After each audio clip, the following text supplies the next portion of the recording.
18 years of marriage, built on trust, shared ambition, and a relentless drive for success. That's how I, a 45-year-old man, would have described my life with my wife, a 42-year-old marketing executive. We were partners in every sense of the word, both career-focused go-getters who prioritized climbing the professional ladder over starting a family. We always agreed that having kids wasn't for us. Why bring children into the equation unless you were entirely certain? In all these years, fidelity was a cornerstone of our relationship. Not once had I questioned her loyalty. Perhaps it was naive to assume that being too busy for infidelity was some kind of safeguard. But I held on to that belief, using it as armor against any creeping doubts. Looking back, maybe I should have seen the signs. Maybe I should have paid closer attention. It all began to unravel about a year ago, when she received a life-changing promotion.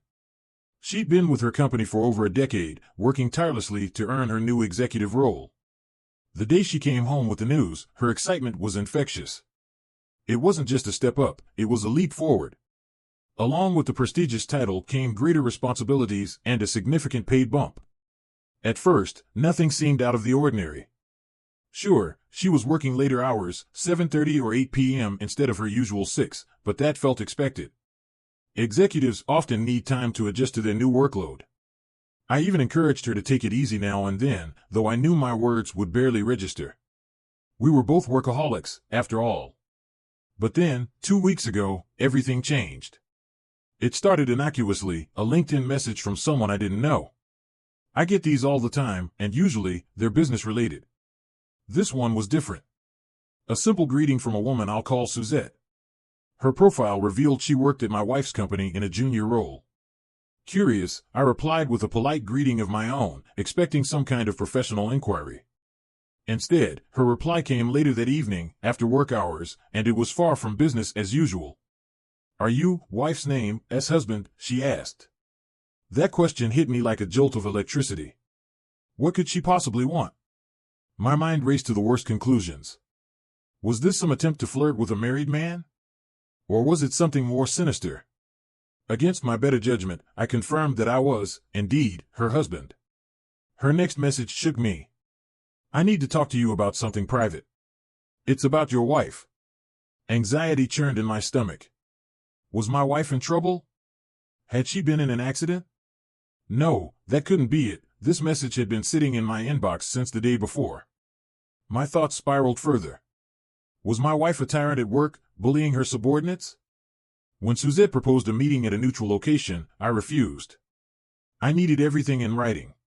After some hesitation, she agreed to share her concerns via message. What I read next was beyond anything I could have imagined.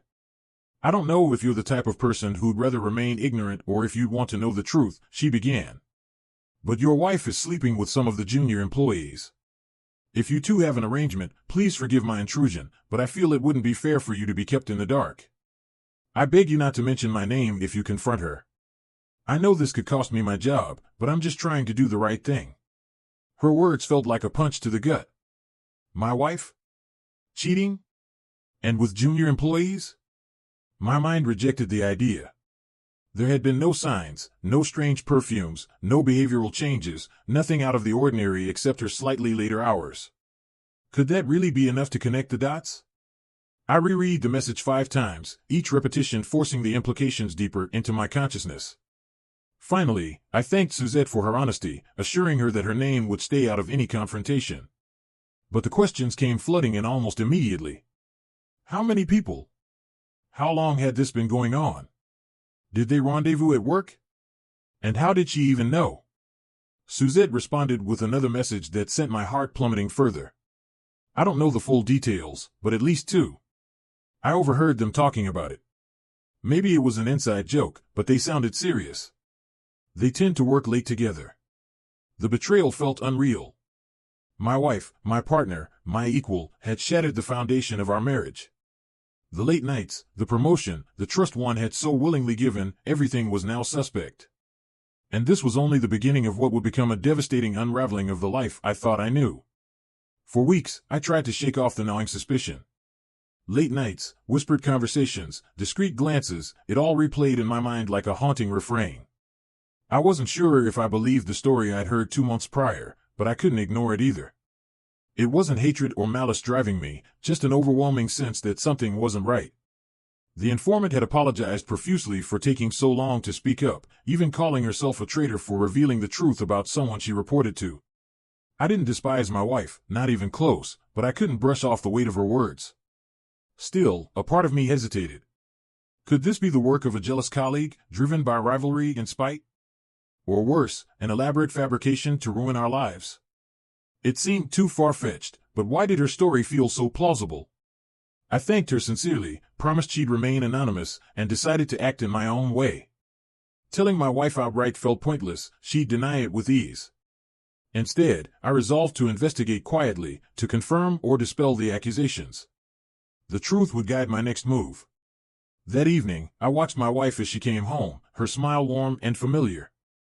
We shared our usual routine, and I tried to suppress the storm brewing inside me.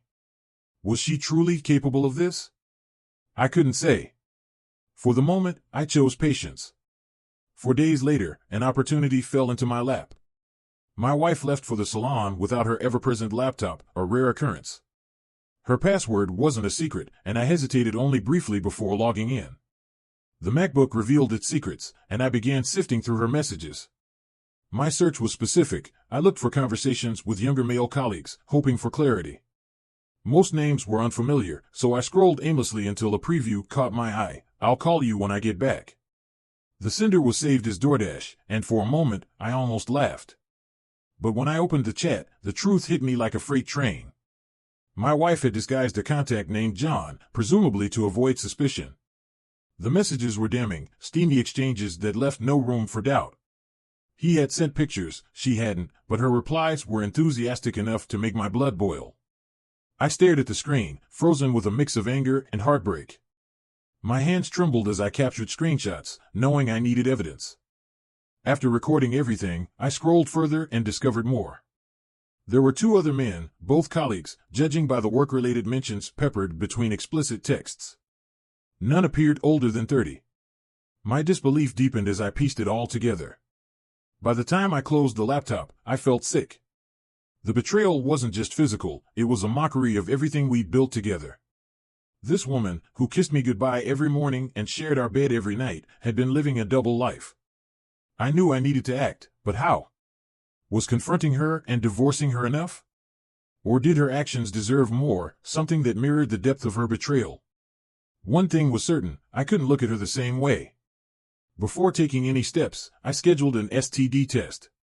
The results confirmed another blow. I'd contracted gonorrhea. Thankfully, I was asymptomatic, and treatment was straightforward, but the anger that simmered within me reached a boiling point. The days that followed were a blur of planning and emotional turmoil. I weighed my options carefully, knowing I had one shot to handle this. The betrayal had shattered me, but it also steeled my resolve.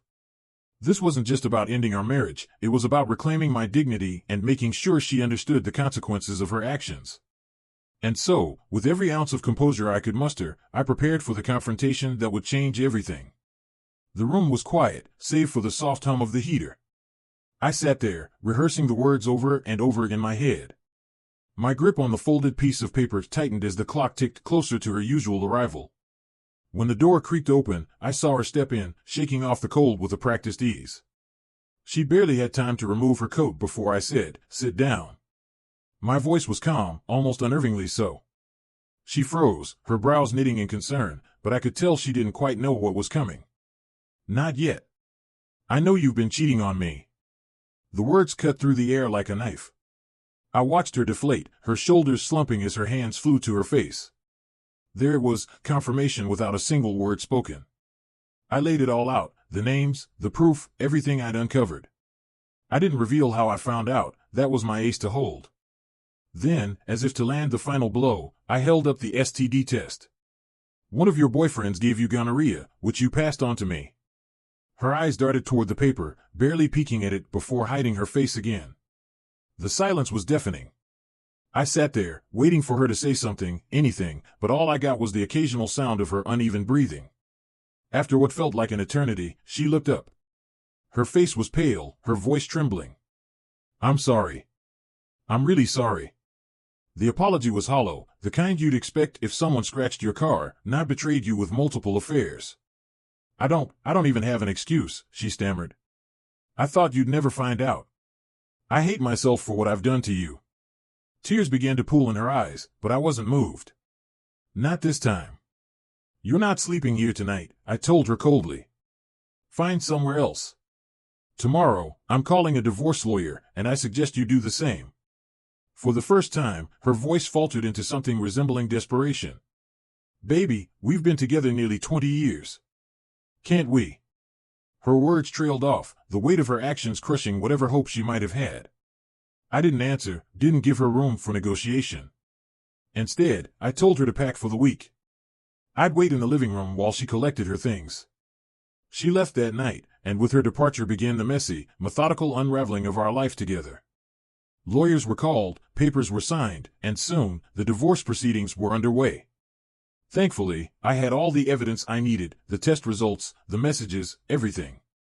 My lawyer, a true force of nature, used it all to devastating effect. In the end, things went my way. The house? Mine. Her promotion and higher income? That secured me a comfortable alimony. I didn't need it, but it felt poetic, a small recompense for years of betrayal. Her car was hers, of course. I wasn't petty, but I wasn't about to let her walk away unscathed either. As for her affair partners, I decided against pursuing them. They were employees, after all, likely coerced at first. But her? She held the power. She had abused it. And I wasn't done holding her accountable. Anonymous as a ghost, I sent a report to her company's HR department. I detailed her actions, the relationships she'd fostered with subordinates. They launched an investigation, and the fallout was swift. Testimonies piled up, revealing even more than I had known. Her punishment? Termination. Sure, it jeopardized my alimony, but I didn't care. I didn't need it to survive, and frankly, knowing she was struggling to rebuild her career was worth more than the checks. She's still searching for work, last I heard.